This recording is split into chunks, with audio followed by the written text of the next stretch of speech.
जो महत्वपूर्ण क्वेश्चन है, कल हिना साहब का नामांकन हुआ पूरे हिंदू विधि विधान के साथ भगवाधारी के रूप में एकदम। देखिए ये तो उनका अपना नॉमिनेशन करने का तरीका है, कैसे कर रही है वो समझे। लेकिन अगर उनको नॉमिनेशन, हर बार तो नॉमिनेशन में भीड़ हुआ है उनके, इस बार नहीं हुआ है तो हो सकता है कि उसको लेंगे। अगर मैं चुनाव जीतूंगा तो उसको पूरा करूंगा, अगर उसमें एक भी संकल्प छूट गया तो मैं राजनीति से संन्यास ले लूंगा। ये रिकॉर्ड, मेरा रिकॉर्डिंग रहेगा ना, तो नेता को जनता ठगेगी कि ठगों को ठग। कौन क्या कहता है इस पे तो कुछ नहीं कहेंगे, लेकिन इतना जरूर कहेंगे कि बड़े बड़े नेताओं का धोती खुल जाएगा इस चुनाव में।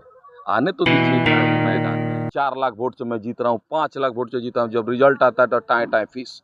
और सब लोग तो जीतता ही जीतता। ना चुनाव जीतने के लिए लड़ रहे हैं, ना चुनाव हारने के लिए लड़ रहे हैं। हम चुनाव सिद्धांत के लड़ रहे हैं। हमारा ये लड़ाई आने वाले सिवान के भविष्य के लिए। पहुंची हुई है ये कंधवारा ये चौर में। आप देख सकते हैं कल खेसारी लाल यादव का यहाँ पे सभा होने वाला है, जिसके लिए स्टेज बिल्कुल काम प्रगति पे है, कार्य प्रगति पे स्टेज बन रहा है। इसी चौर में कल खेसारी लाल यादव, जीवन यादव जो कि लोकसभा सिवान से निर्दलीय प्रत्याशी हैं, उनके पक्ष में लोगों से वोट के लिए अपील करेंगे। या क्या क्या होगा कल, किस तरह के कार्यक्रम होगा, कल हम लाइव जुड़े रहिए आप हमसे, कल आपको बताएंगे। फिलहाल आप ये देख सकते हैं बिल्कुल ये स्टेज अभी आधा आधा बना हुआ है और कल पूरी तरह से तैयारियां कर ली जाएगी। देख सकते हैं पूरा चमर जो है इस पे कार्य चल रहा है। और समाज सेवी जीवन यादव जिससे भी हमारी बातें होंगी और जानने का प्रयास करेंगे कि किस प्रकार के कार्यक्रम होगा। खेसारी लाल यादव क्या किसी एक्टर के आने से कितना प्रभाव पड़ेगा जनता के बीच, ये भी हम बात। शुरू हो चुका है सिवान में, बड़े बड़े नेता अब आ रहे हैं। कहाँ अपने आप गर्मी इतना है ना, कभी कभी हेलीकॉप्टर में आग भी लग जाता है। बहुत सारी गाड़ियों को देख रहे हैं रोड पे चलते चलते जल जा रही है। बचा के हेलीकॉप्टर उतरे नहीं तो आग लग जाएगा।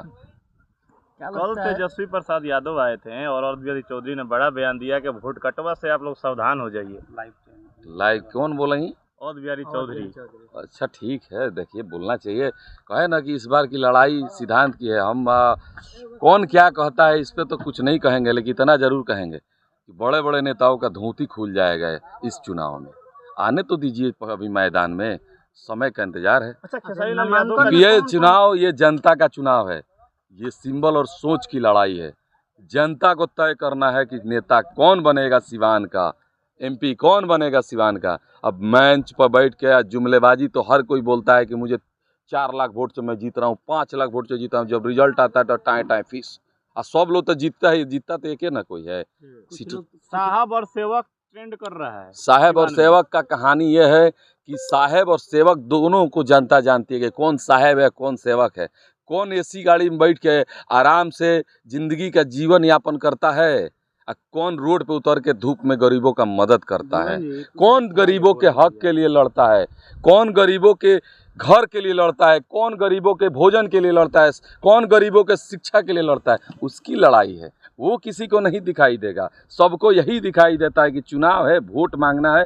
4 लाख 4 करोड़ झूठ बोले या 4 बार झूठ बोले, लेकिन सिर्फ झूठ ही बोलना है। जनता नेता से 10 कदम आगे है। दल के लोग कह रहे हैं कि कितना से जीत हमको पता नहीं है, कितना से जीत है पता नहीं है। सत्य है कि कुछ लोग नीचे से भी बहुत बरियार जीत जाते हैं और उसको भी अपना जीत ही मानते हैं। कल के क्या कुछ तैयारी है? देखिए हम ना चुनाव जीतने के लिए लड़ रहे हैं, ना चुनाव हारने के लिए लड़ रहे हैं। हम चुनाव सिद्धांत के लड़ रहे हैं। हमारा ये लड़ाई आने वाले सिवान के भविष्य के लिए एक इतिहास बनेगा कि जनता में, सेवक और साहेब में, अगर जनता साहेब को चुनती है तो फिर 5 साल ठगी जाएगी। अगले बार जब चुनाव आएगा तब जनता को समझ में आएगा कि नहीं, साहेब और सेवक में सेवक को चुनने का काम कीजिए। कहीं सेवक दोनों काम करेगा, देश को भी मजबूत करने का काम करेगा और जिला को भी मजबूत करने का काम करेगा और आपके बीच रह के आपकी समस्या का निदान करने का काम करेगा। अच्छा, जीवन है तो जो महत्वपूर्ण क्वेश्चन है, कल हिना साहब का नामांकन हुआ पूरे हिंदू विधि विधान के साथ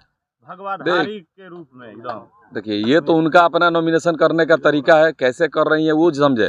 लेकिन अगर उनको नॉमिनेशन, हर बार तो नॉमिनेशन में भीड़ हुआ है उनके, इस बार नहीं हुआ है तो हो सकता है कि उनको अपने लोगों पर भरोसा नहीं है। खेसारी लाल यादव के आने से कितना प्रभाव पड़ेगा? नहीं, देखिए खेसारी लाल जी हमारे भाई हैं और स्टार है, कोई नेता नहीं है।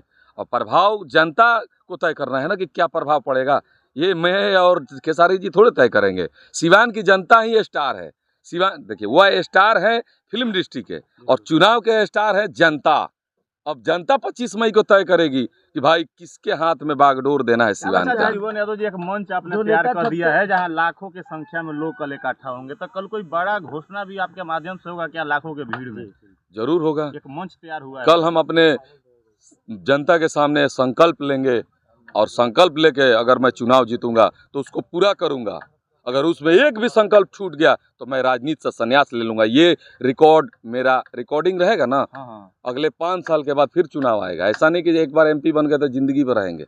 अगर मुझे मौका मिलता है तो मैं अपना संकल्प पूरा करूंगा। अगर संकल्प पूरा करने में अगर एक भी संकल्प छूटा तो मैं राजनीति से संन्यास ले लूंगा। कल रोड शो भी होगा खेसारी लाल यादव का। अब ये कल तय किया जाएगा कि कल क्या होगा। आज तय है कि ये जो भी हो रहा है सिवान में बदलाव का ऐलान हो रहा है। कौन से कलाकार जीवन जी को ला रहा है? आज तक नेता जनता को ठगने जा रहे हैं, आप कहते हैं कि जनता इस बार नेता को ठगेगी। ये तो सत्य है। 25 मई को नेता को जनता ठगेगी, क्योंकि ठगों को ठगना ठगी नहीं।